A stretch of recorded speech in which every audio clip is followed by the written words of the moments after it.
Welcome guys. आज आपको सिखाते हैं चैप्टर नंबर 7 के बैक क्वेश्चंस। देखिए, इट्स हाईली एडवाइजेबल कि आप चैप्टर नंबर 7 पहले रीडिंग्स कर लें या मेरी वीडियोस कर लें, so that you have a good idea about what is consumer surplus, what is producer surplus and related concept. फिर आप इसको आसानी से समझ पाएंगे। इन केस आपने वो वीडियो नहीं देखी है और आपके पास बिल्कुल भी समय नहीं है, तो फिर भी मैं कोशिश करूंगा कि ये जो बैक क्वेश्चंस हैं आपको फिर भी अच्छे से समझ आ जाए।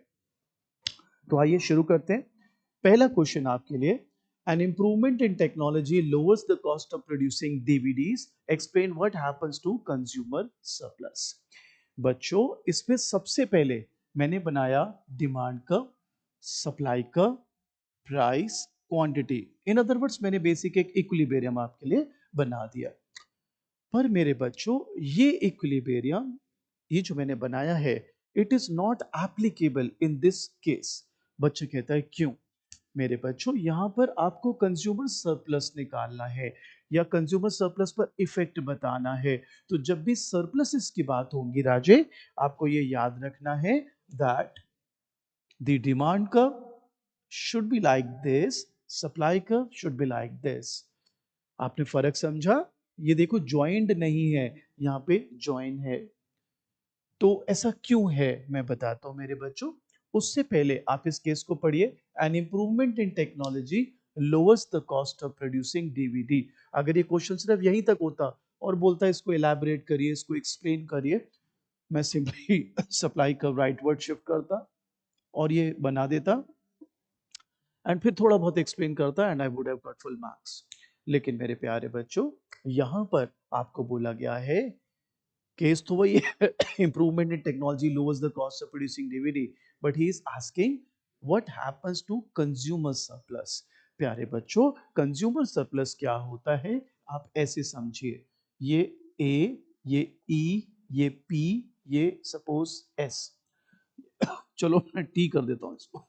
तो यहां पर consumer surplus is actually AEP, producer surplus is PET. तो इसको दो तरीके से आप समझ सकते हैं, कंज्यूमर सरप्लस को भी, प्रोड्यूसर सरप्लस को भी, जो मैं नॉर्मल अपने क्लास में भी सिखा चुका हूं जब हमने रीडिंग की थी। पर अगर आप भूल गए हैं या आपने अटेंड नहीं करी, कोई बात नहीं। Consumer surplus, well it is the difference between what the consumer is willing to pay minus what he actually pays. Suppose I am willing to pay 100 rupees for this marker and I get this marker say at 80 rupees, तो मुझे 20 rupees का फायदा हुआ, that's my consumer surplus. Diagrammatically, it is the area below demand curve above price line. Producer surplus, well, it is the difference between the market price of the good and the minimum supply price. Diagrammatically, it is the area below price line above supply curve. For detailed explanation, आप playlist में जाके same one की, मैनक्यू की, आप आराम से इस concept को सीख सकते हैं, जहां मैंने तफसील से डिटेल में इसको एक्सप्लेन किया है। अब इस केस पर वापस आते हैं। क्वेश्चन है, an improvement in technology lowers the cost of producing DVD, explain what happens to consumer surplus. मेरे प्यारे बच्चों, अब ये सप्लाई मैंने बढ़ाई, देखिए, नया प्राइस, नई क्वांटिटी, और अब मेरे बच्चों, जो आपका कंज्यूमर सरप्लस पहले एईपी था, now it has become AE1 P1। आप देख सकते हैं, इट हैज एक्चुअली इंक्रीज्ड। कुछ किताबें और कुछ रिस्पेक्टेड टीचर्स इसको और भी सरल बनाते हैं आपके लिए। वो क्या तरीका अपनाते हैं, मैं उस तरीके से भी आपको सिखा देता हूँ, फिर जो आपको अच्छा लगे।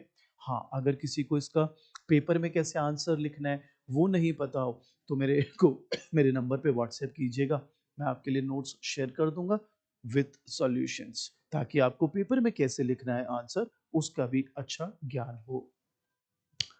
अब यहां पर कुछ टीचर्स क्या कर सकते थे, एईपी को 1 लिख देते, that this AEP is consumer surplus, पहले था 1, ठीक है, इस एरिया को 1 बोल दिया, और फिर बोल दिया 2, 3, 4, और अब हो गया 1 प्लस 2 प्लस 3 प्लस 4, यानी टोटल गेन जो हो गया वो गया 2 plus 3 plus 4। So what is our answer? That due to this whole thing, जो कॉस्ट ऑफ प्रोडक्शन आपकी घटी उससे कंज्यूमर सरप्लस बढ़ गया। बच्चा कहता है सर वैसे कुछ लॉजिक के थ्रू बता देते आप। बिल्कुल। सपोज मेरा बच्चा आई was willing to pay 10 rupees, I was paying 7, now suppose I am paying 5, don't you think the difference between what I was willing to pay minus what I actually pay has gone down, इसलिए मेरा surplus जो है वो बढ़ जाएगा। Question number second कहता है suppose the demand for French bread rises. तो मैं पहले ही डिमांड कब बना देता हूँ फ्रेंच ब्रेड का और सप्लाई कब बना देता हूँ, ये प्राइस और ये quantity. So suppose the demand for French bread rises, explain what happens to the producer surplus. बेटा ये मैं डिमांड बढ़ा देता हूँ, ठीक है। अब आप बताओ आपका नया इक्विलिब्रियम कहाँ है, P1 Q1। पहले प्रोड्यूसर सरप्लस कितना हिस्सा था ये, ठीक है। अब और बढ़ गया, मैं दूसरे एरिया कलर से इसको दिखा देता हूँ, इतना और बढ़ गया। So producer surplus has increased. Again here also you can use that A plus B plus C या 1 plus 2 plus 3 and you can show the कि कितना increase हुआ है, कितना बढ़ा है या कितना घटा है। आगे बढ़ते हैं guys। इसी में फिर कहता है also explain what happens to producer surplus in the market of flour। देखो बेटा फ्लावर से ही बनेगी फ्रेंच ब्रेड, तो मेरे हिसाब से अगर फ्रेंच ब्रेड की डिमांड बढ़ी है और फ्रेंच ब्रेड फ्लावर से ही बनता है तो राजे फ्लावर का डिमांड भी बढ़ जाएगा, and that's how it should look like. तो सेम फंडा, आपका पहले प्रोड्यूसर सरप्लस इतना था और प्रोड्यूसर सरप्लस अब बढ़ चुका है। आई होप यहां तक क्लियर मेरा बच्चा। सो आपने देखा कंज्यूमर सरप्लस को प्राइस कम होता है तो सरप्लस बढ़ जाता है, प्रोड्यूसर सरप्लस प्राइस बढ़ने पर बढ़ जाता है। अगेन डिटेल्ड अगर कंसेप्ट आपको समझना है तो आप पुरानी वीडियो मेरी उठा के देख सकते हैं, और उसके बाद कोई भी डाउट आए, कहीं से भी डाउट आए, I am always there to help you. आप कोई भी सवाल लेकर हमारे को व्हाट्सएप कर सकते हैं। आइए question number third. Question number third क्या कहते हैं, आइए उसकी बात करते हैं। It says the cost of producing stereo system has fallen over past few decades, draw a demand and supply diagram. Minded ये मैं थर्ड क्वेश्चन को चला रहा हूं यहाँ पर। सो सबसे पहले तो मैंने नॉर्मल डिमांड कब बनाया, सप्लाई कब बनाया, प्राइस और क्वांटिटी बनाया। क्वेश्चन क्या है, the cost of producing stereo system has fallen over past few decades, draw a demand and supply diagram. तो क्योंकि कॉस्ट गिर गई है स्टीरियो बनाने की तो सप्लाई बढ़ जाएगी, and this is the new equilibrium. अब आप में से जो बच्चे बहुत ही ध्यान से कंसंट्रेट करके चीजों को समझते हैं, which is a very very good thing and rare thing as well, क्योंकि ज्यादातर बच्चे बस वो ब्रश अप कर लेते हैं फटाफट से। जो भी लोग डिटेल में करते हैं वो यहाँ पर एक क्वेश्चन आएगा उनके दिमाग में, बताइए क्या आएगा आपके दिमाग में, आएगा आना चाहिए, नहीं आ रहा तो, कि सर इसको तो आप नॉर्मल भी बना सकते थे ऐसे।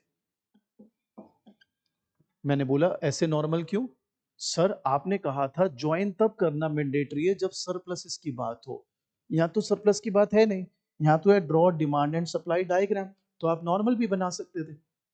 बिल्कुल सही, मैं नॉर्मल भी बना सकता था, मैं ज्वाइन करके भी बना सकता हूं, लेकिन अगर सरप्लस का कंसेप्ट मांग रहा है वो सवाल में, देन आप ये नहीं बना सकते, then you don't have that leverage और चॉइस एज सच, तब आपको ज्वाइन करके ही बनाना होगा।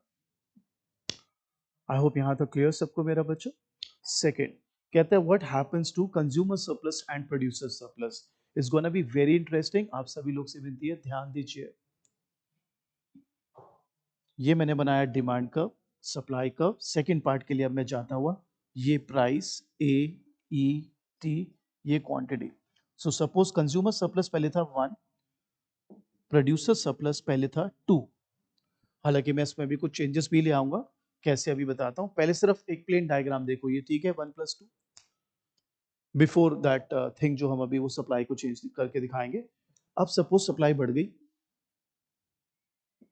देयर वी गो, सप्लाई बढ़ गई।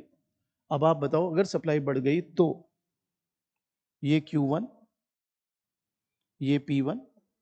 अब मैं कंज्यूमर सरप्लस पहले वाले को तो अभी भी 1 रख रहा हूं, इसको मैं 3 बोल देता हूं, ठीक है। तो क्या मैं कह सकता हूं प्रोड्यूसर सरप्लस पहले 2 + 3 था, देख लीजिए आराम से, ध्यान से समझना होगा, because that's the price, that's the minimum supply price earlier, black वाला देखिए।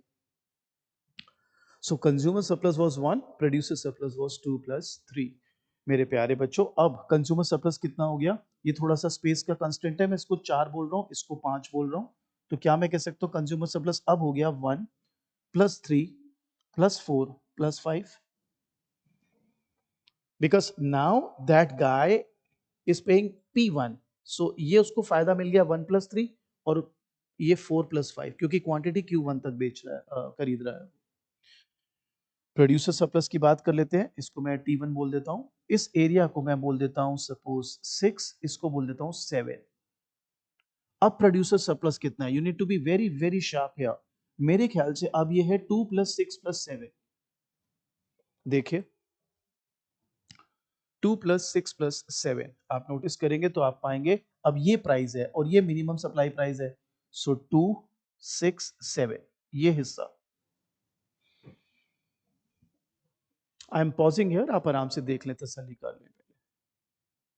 अब मुझे बताओ, डेफिनेट बात तो ये है कि कंज्यूमर सरप्लस तो प्लस हुआ है, क्योंकि पहले एक था, 1 जमा 3 जमा 4 जमा 5 है, तो 3 प्लस 4 जमा 5 का फायदा हुआ है। And we are so sure about it diagrammatically भी, और आपको पता है अगर प्राइस गिरेगा, जो कि गिर रहा है इस केस में, तो आपको पता है प्राइस गिरेगा तो आपका कंज्यूमर सरप्लस तो बढ़ेगा ही बढ़ेगा। What about producer surplus? Well well well, producer surplus इसको क्या करें, फायदा हुआ कि नुकसान? आप नोटिस करें, पहले कितना था 2 प्लस 3, अब कितना है 2 प्लस 6 प्लस 7। तो 3 जो है वो गया, it has been lost by the producer, but 6 plus 7 has been gained. आप देख लीजिए, 6 और 7 गेन हुआ और 3 लूज कर गया। तो क्या हम बोलें कि प्रोड्यूसर सरप्लस बढ़ा कि घटा? देखिए अलग अलग स्कूल ऑफ थॉट्स होते हैं इस पे मेरा बच्चा, मैं आपके ऑफिशियल आंसर्स के हिसाब से जाऊंगा, लेकिन फिर भी मैं आपको थोड़ी ज्ञान की बातें जरूर यहाँ पर बोलना चाहूंगा। ऑफिशियल आंसर से अगर आप जाएं तो वो उसने एक वो लकीर का फकीर बात पकड़ी हुई है कि प्राइस घटेगा तो प्रोड्यूसर सरप्लस तो घटेगा ही घटेगा। But it may not be, आपका answer should be ambiguous, because all depends upon कि प्राइस तो गिरा, लेकिन हो सकता है मेरी क्वांटिटी बहुत ज्यादा बढ़ गई उससे, तो फिर मेरा रेवेन्यू बढ़ जाएगा, तो मेरा प्रोड्यूसर सरप्लस बढ़ भी सकता है। Obviously depends upon the elasticity and a hell lot of other factors. So my answer should be ambiguous. I should better be saying if the loss area is more than the gained area, then producer surplus is reduced. If the gained area is more than the lost area, then the producer surplus will increase. But going by your official answers, what they say is क्योंकि price घटा है and we are not dealing with some extraordinary circumstances, तो producer surplus कम हो जाएगा। और फिर वो आपको ये कन्विंस करने की कोशिश की गई है कि ये जो एरिया आपने छोड़ा 3, it is more than what you have gained, that is 6 plus 7। सो या कंट्रोवर्शियल, बट आपका अगर आप ऑफिशियल आंसर पढ़ेंगे, मैं I have the official answers as well, तो मैं आपके लिए पढ़ के दे देता हूँ आपको ऑफिशियल आंसर, ऐसी कोई बात नहीं है। तो इसने ए प्लस बी प्लस सी से किया है, तो कहते हैं the decline in the prices increases consumer surplus from A to A plus B plus C plus D, यानी from 1 to 1 plus 2 plus 1 plus 3 plus 4 plus 5, and increase in the amount is B plus C plus D. So increase in consumer surplus is 3 plus 4 plus 5. Prior to shift in supply, producer surplus was area B plus E. So in our case, it is 2 plus 3. After the shift, it has become E plus F plus G. हमारे case में 2 plus 6 plus 7. So the producer surplus changes by the amount F plus G minus B, which may be positive or negative. So the increase in quantity increases producer surplus, while the decline in the price reduces producer surplus, because consumer surplus rises and producer surplus rises by ambiguous amount. Total surplus is still rising. So यहाँ पर ambiguous के साथ साथ एक line right कर देता है कि यूजुअली प्राइस जो है वो अगर गिर रहा है तो प्रोड्यूसर सरप्लस कम हो जाएगा। What about total surplus? Well total surplus तो डेफिनेटली बढ़ गया है। देखो पहले टोटल सरप्लस कितना था, 1 प्लस 2 प्लस 3, अब ये एरिया एक्स्ट्रा है, ये एरिया एक्स्ट्रा है, ये एरिया एक्स्ट्रा है, ये एरिया एक्स्ट्रा है, तो total surplus is definitely is on rise. Total surplus तो बढ़ा ही है। अब आते हैं इसके थर्ड पार्ट पर, which is again very interesting. It says if the supply is very elastic then who gets the benefit? Again I am just assuming as per the official answer of Mankiw. He says let it, वो assume कर रहा है, let's assume that supply curve is perfectly elastic. minded, the question says if the supply is very elastic, then who gets the benefit? This guy is assuming that supply curve is perfectly elastic. Okay, if it is so, perfectly elastic है अगर, ये आगे आपका demand का, this is gonna be your demand का, join कर देता हूँ, राइट? ये हो गया आपका कंज्यूमर सरप्लस। सपोज 10 रुपए प्राइस था, 100 क्वांटिटी था। अगेन आपके दिमाग में सवाल आएगा, सर यहाँ लिखा है supply is very elastic, who gets the benefit? आप वेरी इलास्टिक बनाओ ना, आप परफेक्टली इलास्टिक क्यों बना रहे हो? अगेन मैं आपको बता देता हूँ, it is the official answer, और आपके जो यूनिवर्सिटी में चेक होगा वो ऑफिशियल आंसर पर ही होगा, इसलिए आई कांट रियली हेल्प। आप अगर देख लें तो ये आप पाएंगे कि हॉरिजॉन्टल वो बना रहा है, अज्यूम कर रहा है परफेक्टली इलास्टिक। अब इस केस को इसमें इनकॉर्पोरेट करते हैं। Cost of producing stereo system has fallen. तो सपोज हम ये मान के चल लेते हैं, परफेक्ट कंपटीशन का एक एग्जांपल ले लेते हैं। कॉस्ट 10 थी, P is equal to MC, हम उसमें कंडीशन लेते हैं। तो कॉस्ट 10 थी और प्राइस भी 10 रुपए था। अगेन यहाँ पे कुछ बच्चे कहेंगे कॉस्ट 10 है तो प्राइस 10 कैसे हो सकता है, उसको तो बचेगा ही कुछ नहीं। सर जब हम कॉस्ट की बात करते हैं, कॉस्ट में नॉर्मल प्रॉफिट इंक्लूडेड होता है। दैट्स अ बेसिक इकोनॉमिक्स जो आपको ध्यान रखना होगा। सो सपोज 10 रुपए की कॉस्ट पड़ रही थी, 10 रुपए वो प्राइस रख रहा था। अब कॉस्ट ही घट गई, कॉस्ट घटकर 8 रुपए हो गई,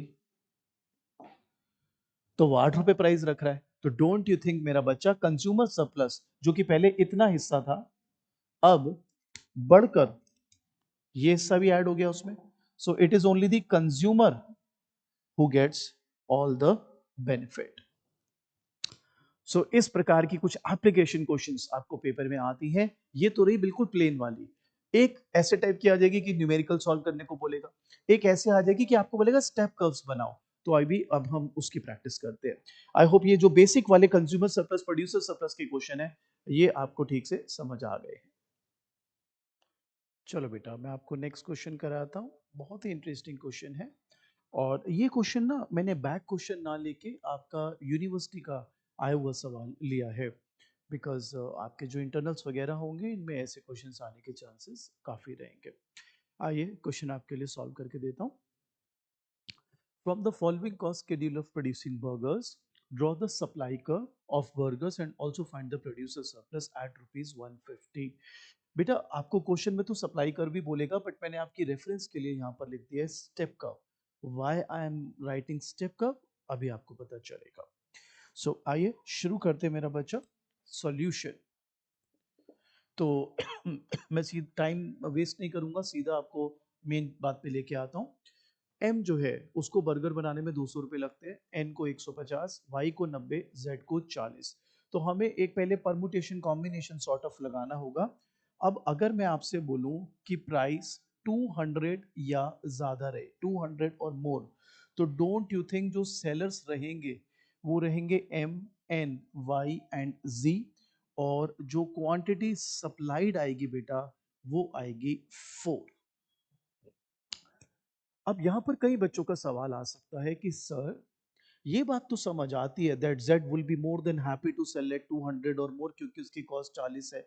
सेम विद वाई, उसकी 90 कॉस्ट है और उसको 200 या 200 से ज्यादा पैसे मिलेंगे, he will be more than happy to supply N भी। लेकिन सर वाई एम? मैंने कहा क्यों, क्या दिक्कत है? बच्चा कहता है देखो सर, दिक्कत मुझे ये है कि ना अगर एम को 200 से ज्यादा मिलेंगे तब तो डेफिनेटली एम विल सेल। ठीक बात, तब तो मैं आपके साथ हूँ कि हाँ जी, एम को भी आप इंक्लूड कर दो इसके अंदर, that he will be happy to supply. लेकिन सर आपने 200 से मोर नहीं लिखा, आपने लिखा है 200 और मोर। तो मेरा बच्चा, आप मेरी नॉर्मल वीडियो देखिएगा इस चैप्टर की, मैं आपको उसमें भी ये समझा चुका हूँ, मैं दोबारा समझा देता हूँ that at this price 200 he may और मे नॉट सेल, इनडिफरेंट हो जाएगा वो। अब कई बच्चे कहते हैं सर इनडिफरेंट भी क्यों हो जाएगा, मेरी कॉस्ट 200 पड़ रही है, मैं 200 में क्यों बेचूंगा, मेरा दिमाग थोड़ी ना खराब है, क्योंकि मुझे तो कोई प्रॉफिट नहीं मिलेगा। This is where you are wrong. जब हम कॉस्ट की बात करते हैं, कॉस्ट पे नॉर्मल प्रॉफिट ऑलरेडी इंक्लूडेड होता है एज एन इम्प्लिसिट कॉस्ट। सो मेरा बच्चा, आप ये मान के चले प्रॉफिट तो उसे हो रहा है, extra profit, abnormal profit, surpluses वो नहीं प्राप्त हो पा रहे। बाकी फिर भी बच्चा कहता है आपने अभी बोला ही मे और may not sell. Yes, I have said that he may or may not sell. Then why are you including it here? तो ये मैं अभी आपको डायग्राम के थ्रू बात सिखाऊंगा। I am gonna prove it कि जो मैं कह रहा हूं कि एट 200 ही मे और मे नॉट सेल, वो एकदम डायग्राम के थ्रू आप वेरीफाई भी कर सकते हैं। अब आगे चलते हैं मेरा बच्चा। अब अगर मैं आपसे कहता हूं प्राइस रहा 150 से 200, तो एन वाई एंड जेड, अब अगेन 3 यहाँ पे क्वांटिटी सप्लाइड हो गई। अब अगेन आपका सवाल ये होगा कि 150 से 200 के बीच में obviously Z will be happy, Y will be happy, N may or may not, क्योंकि 150 है, 150 से ऊपर तो he will definitely sell, at 150 he will become indifferent। अब कई बच्चे कहते हैं सर 150 से 200 में फिर ये वाला भी तो आ गया, नहीं, इसको आप 200 से कम मान के चले।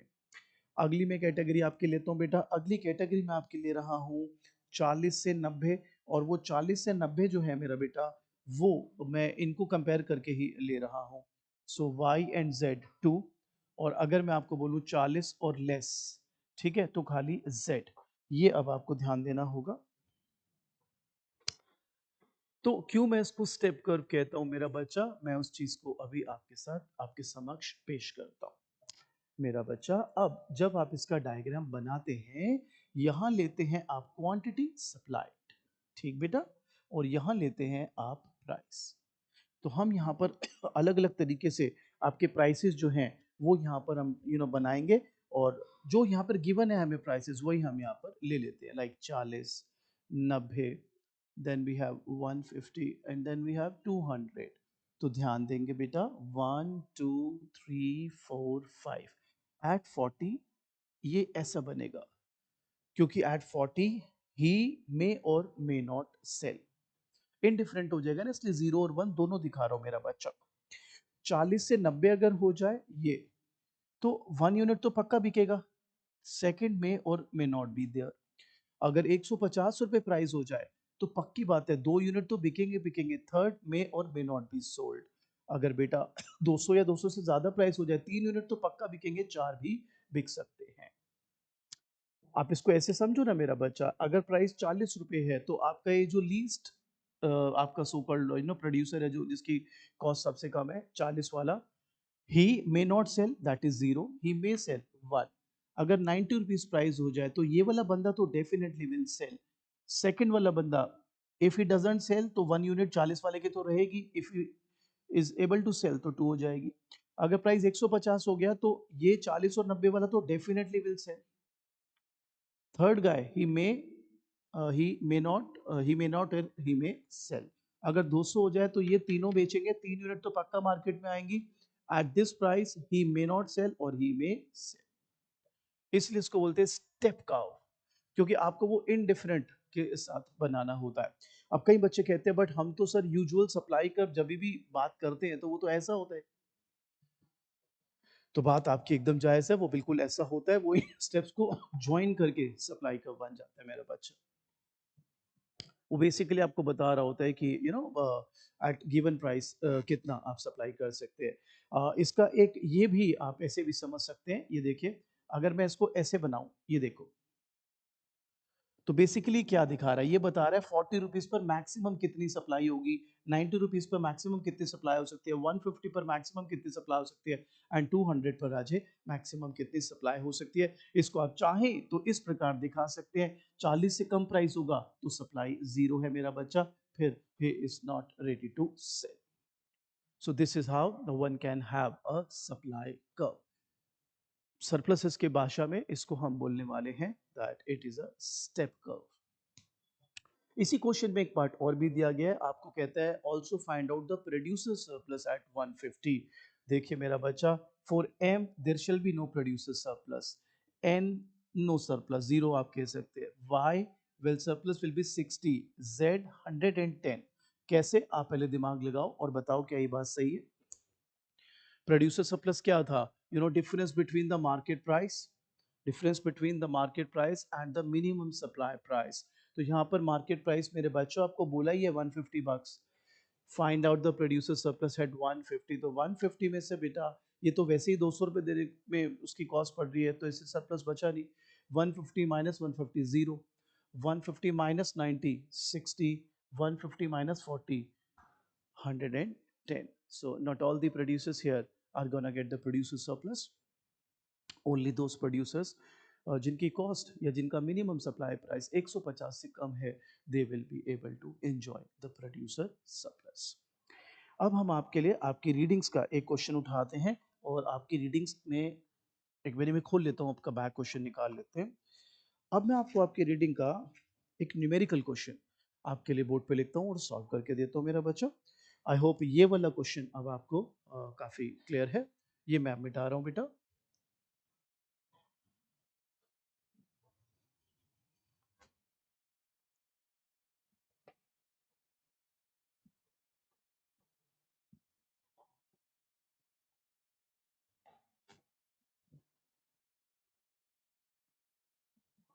चलिए ये क्वेश्चन मैं एक बार यहाँ से उतार लूँ आपके लिए। हमें यहाँ पर, मैं इसको अपना क्वेश्चन नंबर 5 बोल देता हूँ। क्वांटिटी सप्लाइड, ये हमको दिया है -30 + 38p। क्वांटिटी डिमांडेड, ये अपन को दिया है 90 - 2p। ये हमको दो फंक्शंस दिए हुए, और पहले पार्ट में हमें सॉल्व करने को बोल रहा है इक्विलिब्रियम प्राइस एंड क्वांटिटी निकालने बोल रहा है, इक्विलिब्रियम प्राइस एंड क्वांटिटी, और उसको ड्रॉ करने को भी बोला है। तो चलिए पहले सॉल्व कर लेते हैं और फिर ड्रॉ भी इसको करेंगे। आप सभी लोग ये अच्छे से जानते हैं that equilibrium occurs where, sorry, equilibrium occurs where demand is equal to supply. We have demand function as this, supply function as this. तो आई थिंक ये हो गया 40p is equal to 120p is 3। आपस में जस्ट उसको solve कर लिया। Quantity आप डिमांड फंक्शन से भी निकाल सकते हो, सप्लाई फंक्शन से भी निकाल सकते हो। सपोज अगर मैं डिमांड से निकालता तो ये मेरा हो जाता 2 × 3 84। आप चाहें तो सप्लाई फंक्शन से भी निकाल सकते हैं, जैसे मैंने बताया, totally your call. -30 + 38 × 3, so again you should be able to get the same value. ये हो गया मेरा बच्चा आपका 84। अब इसको ड्रॉ कर लेते हैं। अगर हम इसको ड्रॉ करते हैं तो हमारे पास यार है डिमांड का, सप्लाई का, price being 3 rupees and quantity being 84। Is that clear मेरा बच्चा? अब इसका क्वेश्चन का सेकंड पार्ट है बेटा, कहता है कंज्यूमर सरप्लस निकालो, प्रोड्यूसर सरप्लस निकालो और टोटल सरप्लस निकालो। Consumer surplus, producer surplus and total surplus. So we will definitely do that. अब तक आपने थ्योरी में सीखा हुआ है that this area is consumer surplus and this area is producer surplus. तो अब हम जो सवाल कर रहे हैं उसमें हम ये सीखने वाले हैं कि इसको न्यूमेरिकली अगर हमको सॉल्व करना हो तो हम कैसे कर सकते हैं। क्या आप ये बात सहमत हैं इस बात से कि ये हिस्सा, ये पूरा कंज्यूमर सरप्लस है? ये बात क्लियर है सबको कि ये हिस्सा, मैं नाम दे देता हूं इसको AEP।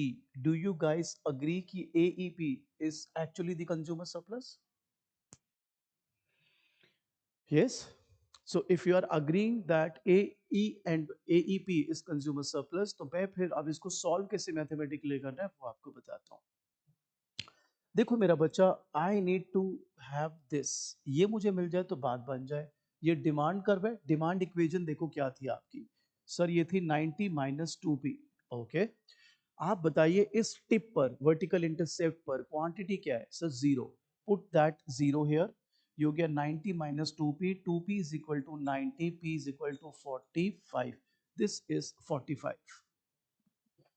बच्चा कहता है इसका फिर फायदा क्या होगा, मैं अभी बताता हूँ क्या फायदा होगा। देखो कंज्यूमर सरप्लस, ये ट्राइंगल है ना पूरा AEP, तो ट्राइंगल की प्रॉपर्टी लगाओ, half into base into height.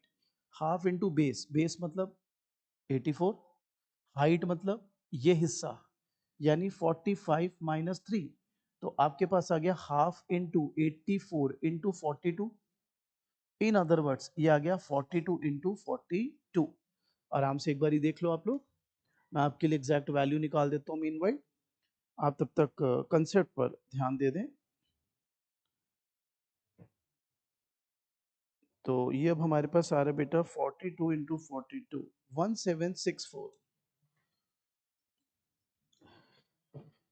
इससे पहले कि आप बोले कि कैलकुलेशन तो कर लो, अरे भाई आई am not a maths teacher ना यार, और जब ये है अवेलेबिलिटी तो क्यों ना फायदा उठाएं। चलिए, तो हमने निकाल लिया कंज्यूमर सरप्लस, दिस मच। अब बात करते हैं प्रोड्यूसर सरप्लस की। तो आई होप आपको पता है ये हिस्सा प्रोड्यूसर सरप्लस है। तो अब सप्लाई फंक्शन में जाइए, उसको 0 पुट करिए। So P is equal to what 30/38। तो लेट्स सी कितना आ रहा है ये आ रहा है 0.79 round of sort of 0.79। So producer surplus अब मैं निकालूंगा half into base into height. Base तो अगेन 84 है मेरा बच्चा, हाइट है 0.3 माइनस 0.09, 3 माइनस 0.79 सॉरी। ठीक है, तो अब ये कितना आ रहा है, we need to check. 3 minus 0.79 यार बेटा 2.21, so 42 into 2.21, yeah, so 92.82, so that's your producer surplus। again वही हमने triangle का लिया, half into base into height, that was my base, that's my height, and we are good to go I guess। Clear ये बात सबको? तो बेटा इसके बाद आप टोटल सरप्लस निकालेंगे, दोनों को ऐड कर दीजिए, that is gonna give you your total surplus. आइए और क्वेश्चन निकालते हैं आपके लिए, लेट्स होप आगे भी आपको ऐसा ही मजा आए सवाल बनाने में।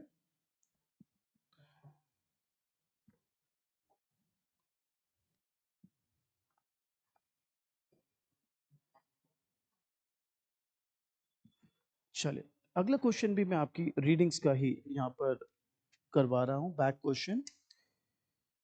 वेल ये क्वेश्चन है question number 8 if I am not wrong, yes it should be question number 8 जी। क्वेश्चन काफी बड़ा है तो मैं शॉर्ट पे लिखूंगा मेरा बच्चा। हमारा ये कौन सा हो जाएगा, सिक्स्थ हो जाएगा, सिक्स्थ। हाँ, तो क्वेश्चन है कि बहुत बड़ी टेक्नोलॉजिकल एडवांसमेंट हुई है जिससे कंप्यूटर्स की कॉस्ट मेकिंग कम हो गई है। मैं शॉर्ट में लिख रहा हूँ बेटा। क्वेश्चन है suppose a technological advancement reduces the cost of making computers. अब हमें वो कहता है draw a supply and demand diagram to show what happens to price quantity consumer surplus producer surplus. Okay, तो इस केस में सबसे पहले मैं नॉर्मल ये डिमांड कब बनाता, सप्लाई कब बनाता, ये प्राइस ये quantity, let me call it A E P. तो मेरा कंज्यूमर सरप्लस था सपोज 1 और प्रोड्यूसर सरप्लस था 2, अर्लियर प्राइस था P, क्वांटिटी था Q। अब जैसे ही आपके वो टेक्नोलॉजिकल एडवांसमेंट हुई उससे सप्लाई बढ़ जाएगी। ठीक है, अब प्राइस कितना है, अब प्राइस है P1, क्वांटिटी है Q1। तो अब कंज्यूमर सरप्लस क्या हो गया, ये हो गया, इसको मैं 3 बोल देता हूं, 3 4 5। सो ये हो गया अब 1 + 3 + 4 + 5, टोटल गेन कितने का आ गया, 3 + 4 + 5। प्रोड्यूसर सरप्लस, वेल इसके लिए मैं इसको 6 और 7 बोल रहा हूं। तो पहले प्रोड्यूसर सरप्लस 2 + 3 था क्योंकि हमने ऐड कर लिया उसको, और अब ये हो गया है बेटा 2 + 6 + 7। सो वी हैव नेट जो चेंज है, मैं गेन और लॉस नहीं बोल रहा, नेट जो चेंज है वो है 6 + 7 - 3, मतलब 6 + 7 हमारे पास आ गया और 3 we have lost. I think ये हम पहले भी डिस्कस कर चुके हैं, इसलिए I could go in the flow. अच्छा जी, आगे कहता है computers and adding machines are substitute calculators use a supply and demand diagram to show what happens to price quantity consumer surplus producer surplus in the adding machines, and should they be happy or sad about the technological advancement in computers। तो आइए अब इसकी बात हम यहाँ पर कर लेते हैं। तो अब हम बात करते हैं यहाँ पर आपके एडिंग मशीन्स की, कैलकुलेटर्स एज दे से। डोंट यू पीपल थिंक ये ओरिजिनल अगर मैं बनाऊं तो calculators adding machine consumer surplus, मैं इसका इधर लिख देता हूं, again was 1 and 2, consumer surplus was 1, producer surplus was 2। this is for adding machines, calculators, this is for computers। अब आप बताइए कंप्यूटर सस्ते हो गए, लोग एडिंग मशीन खरीदेंगे या computers? Sir obviously computers, very nice. तो फिर आप बताइए इसका डिमांड कब लेफ्टवर्ड शिफ्ट हो जाएगा? Yes sir. अब आप बताइए नया प्राइस क्या है सर? P1, और ये क्या है Q1। Is that clear? तो अब आप बताइए आपका प्रोड्यूसर सरप्लस पहले कितना था? सर पहले मैं अगर इसको ऐड कर सकूं, इसको मैं 3 बोल देता हूं, इसको 4। प्रोड्यूसर सरप्लस पहले था 2 + 3 + 4, देख लीजिए, और वो डेफिनेटली अब सिर्फ रह गया है 2। तो अब मैं कह सकता हूं लॉस हुआ है of producer surplus equal to 3+4। आप खुद देख सकते हैं, पहले 2+3+4 था, अभी खाली 2 रह गया मेरा बच्चा। This is the price and ये हो गया। अब आते हैं आपके कंज्यूमर सरप्लस के बारे में। तो बेटा कंज्यूमर सरप्लस की अगर मैं बात करूं यहाँ पर, तो I should be very very careful here. मैं इसको एक टर्म दे देता हूँ, इसको 5 बोल देता हूँ। सो कंज्यूमर सरप्लस पहले था 1+5, आप देख लीजिए ये पूरा ट्राइंगल। अब मेरा बच्चा यहां से मेजर करेंगे आप ये और ये हिस्सा, तो don't you think it has now become 5+3? You have to be very very smart. यहां से अब कंज्यूमर सरप्लस मेजर करेंगे, this is the height and this is the actual price is gonna pay, so ये triangle will measure the consumer surplus, so that's 5+3। तो मेरे प्यारे बच्चों, अगर मैं कंज्यूमर सरप्लस की बात करूं तो again I just say ambiguous, net change क्या है आई डोंट नो, ये फायदा देगा या नुकसान, बिकॉज आप ये चीज नोटिस कर पाएंगे that you have gained 3 but lost 1. So you have gained 3 but lost 1. So again, if the gained portion 3 is more than the lost portion, you are in benefit and vice versa. दो आपकी जो readings हैं और आपके respected college lecturers है, they would say कि भैया आंख है ना, तुम्हारे को दिखता है ना, तो देख लो, area 1 is bigger, area 3 is smaller. So since this guy is losing area 1 and gaining just area 3, so there should be a loss of consumer surplus. But again, yeah, it may look like in all, most of the possibilities yahi hoga, but as a teacher we have to consider every situation possible. So it's better to say ambiguous, because you don't know whether the gained area is more than the lost one or it is the other way around. Some people might say sir दिख तो रहा ही है, दिख रहा है, but मैं lock नहीं करना चाहता इस आंसर को कि ऐसा ही होगा, बिकॉज अगर मैं इलास्टिसिटी चेंज कर दूं या इम्पैक्ट चेंज कर दूं तो आंसर में वेरी, ये जो दिख रहा है ये मैं इसको उल्टा भी दिखा सकता हूँ। अब इसी का क्वेश्चन का थर्ड पार्ट है। क्वेश्चन का थर्ड पार्ट है, computer and softwares are complement, draw a supply and demand diagram to show what happens to price, quantity, consumer surplus and producer surplus in the market of software. Software के लिए मैं यहाँ पे बना देता हूँ। तो ये सॉफ्टवेयर की डिमांड कर्व, ये सॉफ्टवेयर का supply curve, that's your price, quantity. Again consumer surplus was 1, producer surplus was 2।